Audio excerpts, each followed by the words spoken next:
बाद बोलवाए ना, कितना दिन बाद बोलवाए? 3-4 महीना नहीं लगा। एग्जाम गलत एग्जाम हम पर बहुत लगते हैं, सब गलत एग्जाम हम पर लगता है। गलत एग्जाम है 2-4 दिन बाद बनाए।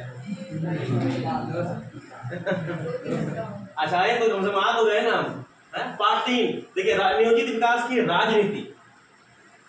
चैप्टर का नाम ये रहा, पॉलिटिकल साइंस का बुक 2 है ये, और बुक 2 का लेसन 3 है, बुक 1 मैंने खत्म करा दिया।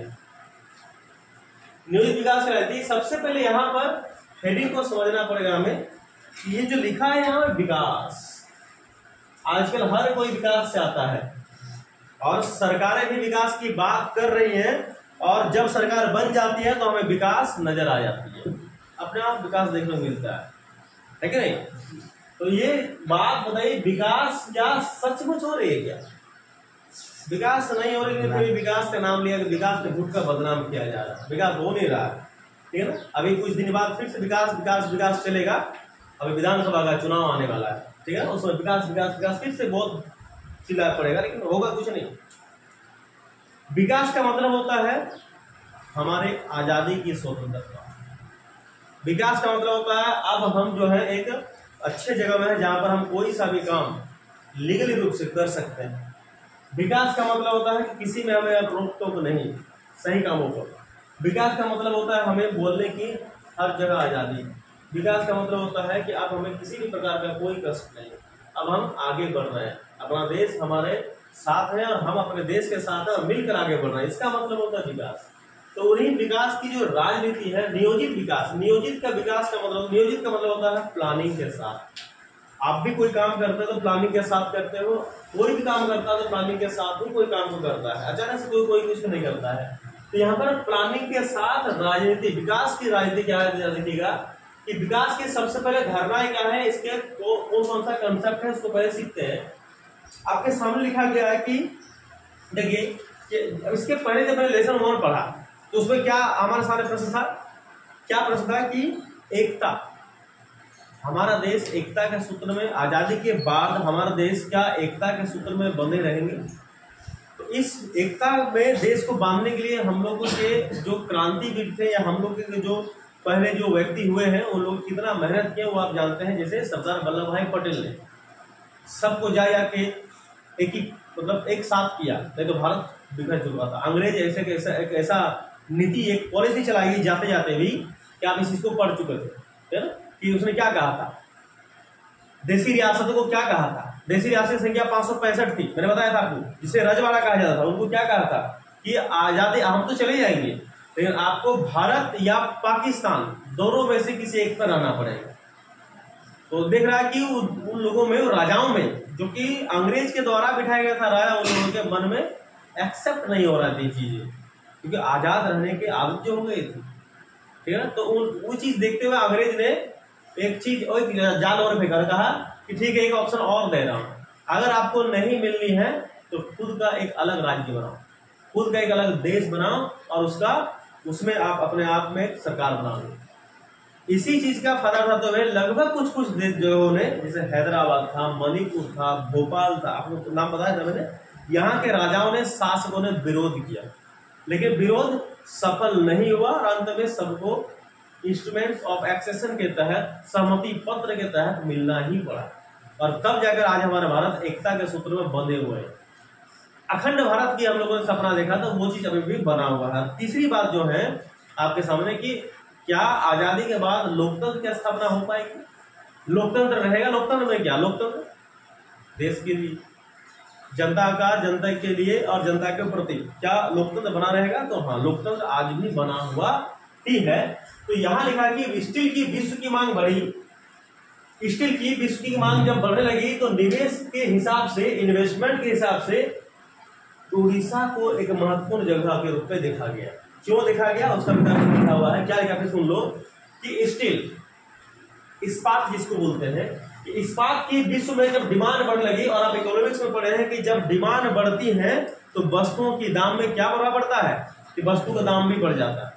डिमांड घट जाती है तो वस्तु का दाम भी घट ही जाता है, ठीक है। ये चीज पढ़े ना पड़ोगे। तो स्टील का जब विश्व में डिमांड बढ़ गया तो क्या हुआ कि कि निवेश के हिसाब से उड़ीसा जो है, जिसको आज ओडिशा कहा जाता है, उड़ीसा पुराना नाम है, तो उड़ीसा को एक महत्वपूर्ण जगह के रूप में देखा गया।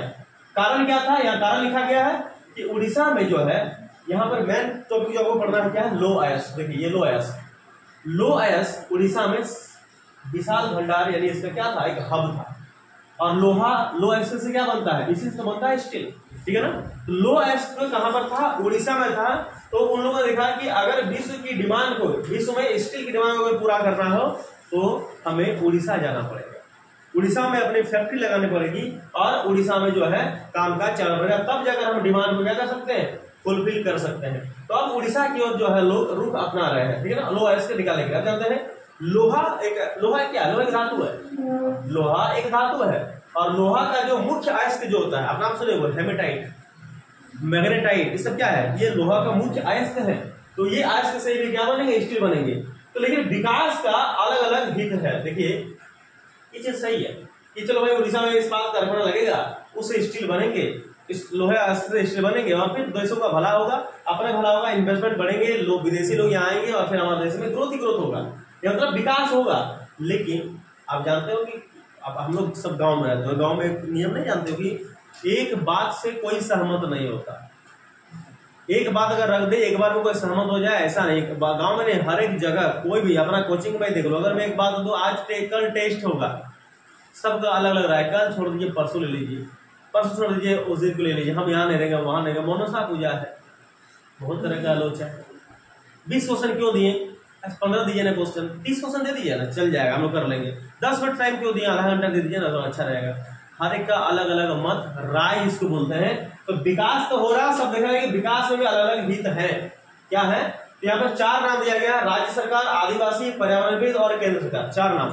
इन 4 नाम को आप पहले गौर से देखिए और पहले सुनिए। अभी लिखना किसी कुछ नहीं है, पहले सुन लो से ज्यादा समझ में आएगा।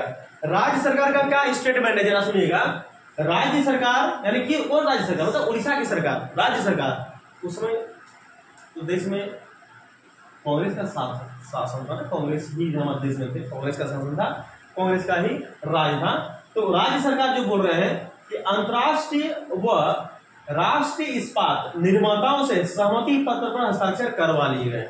मतलब नेशनल और इंटरनेशनल जो इस्पात बनाने वाले जो बड़े बड़े कारखाने हैं, वहां के मालिकों के साथ हमारी डील हो चुकी है कि हमने उसको ऑर्डर दे दिया है, अनुमति दे दिया कि ठीक है, आपको अगर उड़ीसा में अपनी फैक्ट्री लगानी हो इस्पात की तो आप आइए, वेलकम है और लगाइए, कोई दिक्कत नहीं है। पत्र पर जो एग्रीमेंट पेपर होता है उस पर साइन हो गया। ये क्या क्या होता है वो जानते हैं हम। इससे क्या लाभ मिलेगा, देखिए लाभ तो बिना लाभ का कुछ काम नहीं होता है, लाभ के बदौलत ही सब कोई सब काम करते हैं। अगर आप यहाँ पर बैठे हैं तो लाभ के लिए, मैं यहाँ खड़े हूं तो मैं लाभ के लिए, पूरा दुनिया लाभ में चलती है, हानि में कोई चलना नहीं चाहता है। देखिए लाभ यहाँ पर 3 है, एकदम याद कर लीजिएगा। पहला है कि अगर अंतरराष्ट्रीय कंपनियां, स्टील वाली, इस्पात वाली और राष्ट्रीय कंपनियां अगर हमारे देश में फैक्ट्री लगाएंगे, खास करके उड़ीसा में, तो क्या होंगे, यहाँ पर अगर राज्य में पूंजी निवेश होगा तो क्या होगा, रोजगार में बढ़ती होगी। यहाँ पर जो बेरोजगार लोग हैं उनको उस फैक्ट्री में काम मिलेगा, लोग 2-4 पैसा कमा लेंगे, ठीक है ना। और इससे राज्य में भी भला हो जाएगा कि देश में पूंजी बढ़ेगी, पैसे आएंगे, विदेशी पैसे आएंगे, तो राज्य में पूंजी निवेश होगा। अब यहाँ फैक्ट्री लगा दिया, अब फैक्ट्री लगाए तो इसमें, इस फैक्ट्री में सबको अपना अपना जो है ना निवेश लगाएगा, इन्वेस्टमेंट करेगा और फिर जब प्रॉफिट होगा उसको बांटेगा, तो पूंजी आएगा, फैक्ट्री लगेंगी तो फिर क्या होगा, रोजगार में वृद्धि होगी, और रोजगार वृद्धि होगी तो इसमें सबसे ज्यादा जो विकास होगा वो जिस क्षेत्र में लौह अयस्क का भंडार है वहां पर रहते हैं आदिवासी जाति के लोग, इस आदिवासी क्षेत्र का विकास हो जाएगा। यही सोचकर राज्य सरकार, जो उसमें कांग्रेस पार्टी थे, उस कांग्रेस पार्टी ने अंतर्राष्ट्रीय लीडरों को, निर्माताओं को और राष्ट्र निर्माताओं को लौह अयस्क की फैक्ट्री उड़ीसा में लगाने के लिए क्या कर दिया, उड़ीसा में लगाने के लिए उसको ये कर दिया, ठीक है। तो क्या होगा कि आदिवासी विकास होगा, तो इसीलिए अंतर्राष्ट्रीय और राष्ट्रीय अपने देश के लोगों के भलाई के लिए राज्य सरकार ने अपना स्टेटमेंट दिया। ये उसका स्टेटमेंट, देखिए ध्यान दीजिएगा, हर एक का स्टेटमेंट अलग अलग है, ये अपना स्टेटमेंट देके चलेगा, ठीक है ना। अब आते हैं जो जिसके बारे में बात करी गई है, आदिवासी के क्षेत्र के विकास की बात करी गई है,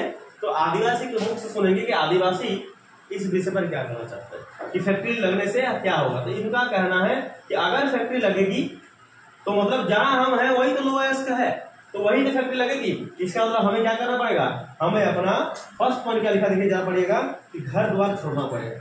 देखिए कहाँ विकास हुआ, हम तो यहाँ से विस्थापित हो जाएंगे, डिस्प्लेसमेंट हो जाएंगे, पलायन हो कर जाएंगे, तो फिर हम लाभ कहाँ ले पाएंगे यहाँ। यानी हम इतने दिन से जो यहाँ रह रहे हैं, हमें अपना घर पल में छोड़कर जाना पड़ेगा। और साथ में घर को छोड़ दो, हम जहाँ पर काम कर रहे हैं वहां भी छोड़ के जाएंगे, तो हमारा आजीविका जो है यानी जिससे हमारा रोजी रोटी चलता है, गुजारा होता है, वो भी तो छिन जाएगी। तो हमारा विकास यहाँ कहाँ दिखाई पड़ता है, तो हम इस पर जो है सहमत नहीं है। ठीक है ना। पर्यावरणविद क्या बोलते हैं, देखिए पर्यावरणविद मतलब जो पर्यावरण के विषय पर जो रिपोर्ट प्रस्तुत करते हैं, उनका कहना है कि खनन, देखिए अब लोह अयस्क लगेंगे, फैक्ट्रियां लगेंगी, लोहे को निकाला जाएगा, तो खनन किया जाएगा। खनन मतलब खुदाई की जाएगी, और खुदाई और उद्योग से क्या होंगे, पर्यावरण क्या होगा, प्रदूषित होगा, जो कि अच्छी बात बिल्कुल नहीं है। तो ये दोनों लोगों ने याद रखना, नाम याद रखना कि लोह अयस्क यानी स्टील के कारखाना जब लग रहे थे उड़ीसा में, वो पॉस्को प्लांट, उस समय किसने इसका विरोध किया था और किसने अनुमति दी थी, तो विरोध किया था आदिवासी और पर्यावरण। इन दोनों ने क्या किया, इन दोनों ने प्रोटेस्ट किया, विरोध किया कि नहीं हो सकता, क्योंकि हम इसमें सुरक्षित नहीं लगाना होगा, हम जैसे हैं ठीक है। लेकिन राज्य सरकार ने तो अनुमति पहले ही दे दी थी। ठीक है ना। अब आता थोड़ा सा केंद्र सरकार के पास, जब इस चीज को सुनना कौन, राज्य सरकार ने, तो राज्य सरकार थोड़ा सा शौक में आ गया, शौक में आएगा ही, क्योंकि देखिए जनता ही सर्वोपरि है। राज्य सरकार चुने चाहे केंद्र सरकार चुने, बस नहीं, चाहे केंद्र में सरकार बने चाहे राज्य में सरकार बने, जनता ही सर्वोपरि। आप इस चीज को पढ़े होंगे, जनता ही अपना बहुमूल्य वोट देकर एक अच्छे व्यक्ति को, अपना प्रतिनिधि को, अपना रिप्रेजेंटेटिव को वहां बिठाते हैं ताकि हमारी भलाई की बात कर सके। ठीक है ना। अब ये किस प्रकार की भलाई की है इनको समझ में नहीं आया, इसलिए उन्होंने विरोध किया। ठीक है ना। तो आज जो हम लोग सांसद, जो एमपी, जो विधायक, एमएलए जो भेजते हैं, वो हम ही लोग का वो आदमी है, हमारी रिप्रेजेंट बात करेंगे। तो जब ये राज्य सरकार जो कि जनता का ही है, जनता के लिए है, जब जनता के लिए बात की गई, तो जनता की बात तो की, हमको भी समझ में आ रहा है चीज, लेकिन ये जो बोल रहे हैं ये भी हमको समझ में आ रहा है, ये बोल रहे हैं ये भी समझ में आ रहा है। यहाँ पर कोई सही नहीं है, कोई गलत नहीं। आप जरा पढ़ के देखो कि इसने इनके बारे में बात किया, ठीक बात क्या कि नहीं बताइए जरा। देखिए आप कि राज्य में पूंजी निवेश होगा, फैक्ट्री लगेगी, विदेश से पैसे आएंगे, रोजगार में बढ़ोतरी होगी।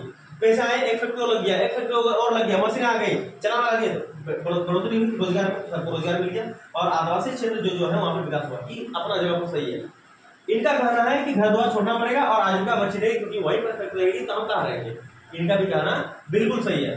पर्यावरण कह रहे हैं कि ठीक है लगे दो, लेकिन इससे क्या होगा, इससे तो जमीन पड़ी जाएगी, लोहा ऐसे निकल जाएंगे, फैक्ट्रियां लगी जाएगी, मशीनें चलेंगी, धुआं निकलेंगे, फैक्ट्री से जो है वो केमिकल युक्त पानी निकलेंगे, इससे पूरा का पूरा पर्यावरण क्या हो जाएगा, प्रदूषित हो जाएगा। यानी आप विकास करना चाहें तो वहां विकास के नाम पर क्या हो जाएगा, वो अविकसित क्षेत्र रह जाएगा, जिससे यहाँ भी हानि है। तो इनका भी कहना सही है। अब चलते हैं, जब इस दोनों की चीज को सुनते हैं राज्य सरकार, तो राज्य सरकार डरे अब जाते हैं केंद्र सरकार। देखिए राज्य सरकार में भी है कांग्रेस पार्टी, केंद्र सरकार में भी है कांग्रेस पार्टी। आज उड़ीसा की बात करें तो आज उड़ीसा में क्या है, कौन पार्टी है आज के डेट में, वर्तमान डेट में बात करें 24 में, तो वर्तमान में आज कितनी तारीख होगी, 20 तारीख, 20/9/2024, 20 सितंबर। आज के डेट में उड़ीसा में कौन सरकार है जानते हैं आप, आज बीजेपी सरकार है। उड़ीसा का मुख्यमंत्री कौन है, कोई मांझी है सर, मोहन राम मांझी बोल के कोई है जो बीजेपी का है। लेकिन इसके पहले जो थे नवीन पटनायक जो 24 साल रहे, वो बीजू जनता दल जिसको बोलते हैं, बीजू जनता दल, बीजू जो उनके पिताजी थे नवीन पटनायक के, वो अभी रहे, बीजू नहीं रहे, नवीन पटनायक अभी भी है, लेकिन वो पद पर नहीं है, उनके पद पर बीजेपी बैठ गए हैं। तो आज बीजेपी सरकार है, उस समय की बात हुई कांग्रेस सरकार थी। ये कांग्रेस सरकार केंद्र सरकार के पास जाती है और केंद्र सरकार को ये दोनों स्टेटमेंट को उनको सुनाते हैं। अब केंद्र सरकार क्या डिसीजन लेते हैं इनको आप थोड़ा सुनिएगा। केंद्र सरकार क्या बोलते हैं, देखिए केंद्र सरकार का कहना है, देखिए केंद्र सरकार क्या बोलते हैं कि अनुमति नहीं दी गई तो देश दुनिया में गलत समझ जाएगा, हमारी बदनामी होगी। किसकी, भारत की। क्या अनुमति नहीं दी गई, मतलब एक बात तो आपने कह दिया कि निर्माताओं को और अंतर्राष्ट्रीय राष्ट्रीय निर्माताओं की आप आ जाओ, और अचानक से अभी अगर हम मना कर देंगे तो भारत पर भरोसा कोई नहीं करेगा, भारत पर कोई भरोसा जताएगा नहीं, और भविष्य में क्या होगा कि भविष्य में पूंजी निवेश अब नहीं आएगा। माना हमने कह दिया कि ठीक है आ जाओ, पैसा उसे ले लिए और उसके बाद क्या करेंगे, नहीं नहीं छोड़ दो, पैसा वापस ले लो। इससे क्या होगा, एक बार तो हाँ करते, एक बार ना करते, एक जगह खड़े रहिए, अपने स्टेटमेंट में डट रहिए, वो चीज नहीं हो रहा है। तो अनुमति तो नहीं दी गई, तो देश में क्या होगा, देश में, दुनिया में, सब जगह भारत के लिए, भारत के बारे में गलत संदेश जाएगा। और साथ में भविष्य में जो पूंजी आने वाली है हमारे देश में, अच्छा आज तो हम लौटा देते हैं, ठीक आज हम लौटा देंगे, आप मना कर देंगे, लेकिन भविष्य में क्या गारंटी है कि इस तरह की बातें और नहीं होगी। इसीलिए आज अगर लौटा देते हैं तो कल दिन हमारे देश का बदनामी होगा। कोई भी निवेश करने वाले विदेशी कंपनियां हमारे देश में नहीं आएंगी, यही सोचकर कि भारत विश्वासी नहीं है। तो इसीलिए अब जो बोल दिए सो बोल दिए, वो तो करेंगे ही हम। अब जो बोल दिए सो बोल दिए, अब देखा जाए कैसे करते हैं, उड़ीसा नहीं तो कहीं और जगह, लेकिन करेंगे जरूर। तो ये अनुमति क्या हो गया, ये चीज भारत सरकार का, मतलब केंद्र सरकार का जो है स्टेटमेंट ये था। तो चारों स्टेटमेंट को पढ़िए, चारों को देखिएगा, जब लिखने के लिए आपको आ जाए तो आप इसको आप लंबे लाइन में बढ़िया से जैसे भी हो अच्छे से लिख लीजिए, ठीक है ना, किसी को यहाँ कोई दिक्कत नहीं होना चाहिए। देखिए इसके बाद सुनिए, होता क्या है कि यहाँ दो आप हेडिंग देख पा रहे हो। एक है पहला जो हेडिंग यहाँ दिया गया है, आजादी के समय सहमति पक्ष, और यहां लिखा गया है कि आजादी के समय विकास मॉडल। देखिए यहां से हम स्टार्ट करते हैं कि विकास का अर्थ पहले ही बताया, फिर बता रहा हूं। विकास का देश के हित में क्या है कि आर्थिक वृद्धि, अर्थ में क्या होता है, पैसा, मतलब इनकम ज्यादा होगा तब तो विकास होगा। पैसा है तो भैया सब कुछ है ना, अर्थ है तो सब है, मतलब अर्थ में पृथ्वी भी है तो सब है, और अर्थ में पैसा भी है तो सब है। पैसा नहीं तो जग सुना है भैया। आर्थिक वृद्धि और आर्थिक सामाजिक न्याय भी हमारे बीच होनी चाहिए। अगर ये दोनों चीजें हो रही हैं तो मतलब सही मायने में विकास जो है, डेवलपमेंट हो रही है। कौन कौन सी बातें, एक आर्थिक वृद्धि मतलब इनकम में बढ़ोतरी, और आर्थिक सामाजिक न्याय यानी हमें समाज में न्याय मिलनी चाहिए, एक जैसा इकोनॉमिकली हो या फिर जैसे भी हो, समाज में न्याय मिलना चाहिए, फुल इज्जत मिलनी चाहिए, ठीक है ना। तो ये चीजें और ये चीज दोनों, तभी विकास सही मायने में होगी। दूसरी बात है, विकास का कार्य निजी हाथों में नहीं सौंपा जा सकता है। विकास का जो कार्य होगा, जो डेवलपमेंट के आधार पर जो कार्य होंगे, उन कार्यों को आप निजी हाथों में नहीं सौंपे।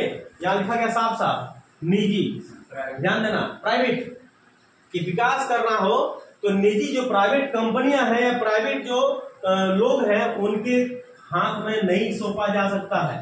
तो फिर सवाल आता है कि अगर निजी हाथों में नहीं सौंपा जा सकता है विकास के कार्य को, तो विकास की मुख्य जिम्मेदारी किसकी होगी। अगर हम क्लास में नहीं पढ़ाएंगे तो फिर जिम्मेदारी मेरी है, साफ साफ है कि बच्चे क्यों फेल हुए, मास्टर ने पढ़ाया नहीं। अगर मास्टर इतना मेहनत कर देगा कि बच्चे कम मार्क्स आए तो इसकी जिम्मेदारी मास्टर की नहीं बल्कि आपकी है, क्योंकि हमने सर्वांगीण विकास की बात नहीं है। वही बात क्या लिखा है कि विकास कार्य अगर निजी हाथों में ना दे तो फिर किसको दे। विकास तो हमें करना है, तो हमारे पास रास्ता दिख रहा था कि विकास निजी हाथों से हो सकता है, लेकिन यहाँ पर बोला जाए कि निजी हाथों में नहीं दे सकते, तो फिर विकास की मुख्य जिम्मेदारी किसको लेगा, कौन कराएगा मुख्य जिम्मेदारी। इसका सही उत्तर क्या है, सरकारी। अपने आप एक सवाल है कि विकास की मुख्य जिम्मेदारी किसकी होती है, तो आंसर आपके सामने दिया गया है, सरकार की होती है, गवर्नमेंट की होती है। आप देखिए गवर्नमेंट जो है किस प्रकार विकास कराता है, तो यहां से डायरेक्ट यहाँ देखिए क्या कराता है कि आजादी के समय यानी 1947 की बात हो रही है कि आजादी के समय विकास के मॉडल को तैयार किया गया, और उस मॉडल के दो वर्ग निकले, दो भाग निकले। एक है उदारवादी, एक है समाजवादी। कई बार आप पढ़े हैं उदारवादी या फिर पूंजीवादी, पढ़े हो ना, उदारवादी या पूंजीवादी। उदारवादी पूंजीवादी आप जानते हैं कहां चलता है, यूएसए में, प्लस कुछ यूरोपियन कंट्री में, है ना, पूंजीवादी उदारवादी।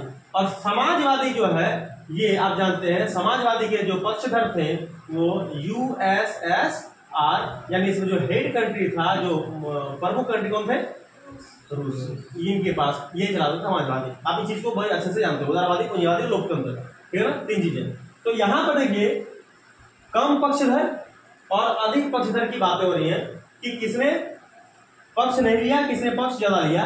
तो उद्योगपति और व्यापारी क्या चाहते थे, उद्योगपति और व्यापारी ये चाहते थे कि ये इस चीज के समर्थक थे, पूंजीवादी और उदारवादी के समर्थक थे। उदारवादी क्या मतलब है, उदारवादी का मतलब होता है कि प्राइवेट काम, मेरा समझ आया कि उदारवादी का मतलब होता है प्राइवेट काम, निजी वर्ग, जिस पर सरकार का हस्तक्षेप ना हो। सरकार का हस्तक्षेप जिसमें होगा वो काम निजी वाले कर नहीं पाएंगे, क्यों? टैक्स ही इतना लगा देगा कि उसे प्रॉफिट से ज्यादा टैक्स देना पड़ेगा, इसमें वो काम नहीं कर पाएंगे। तो उदारवादी का मतलब होता है कि हमको फ्री छोड़ दो, मतलब सरकार हम पर किसी भी प्रकार का हस्तक्षेप ना करे, वो उदारवादी। ठीक है ना, जो कमाई होगा सब मेरा।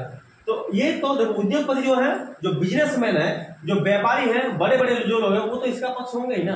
अगर उद्योगपति पर सरकार कस दे, नकेल कस दे, टैक्स ज्यादा लगा दे, तो फिर इसका प्रॉफिट खत्म हो जाएगा, जितना चाहे उतना नहीं हो पाएगा, तो दुखी हो जाएंगे, फिर व्यापारी भी दुखी हो जाएंगे। तो ये लोग तो अच्छा है कि चलो उदारवादी है, मतलब सरकार हम पर कोई आरोप नहीं लगाएंगे, सरकार हमको दबोचेंगे नहीं, सरकार हम पर टैक्स लगाएंगे जिसमें सारा प्रॉफिट मेरा होगा, हम जहां चाहेंगे वहां जाएंगे, जहां चाहेंगे वहां बिजनेस करेंगे।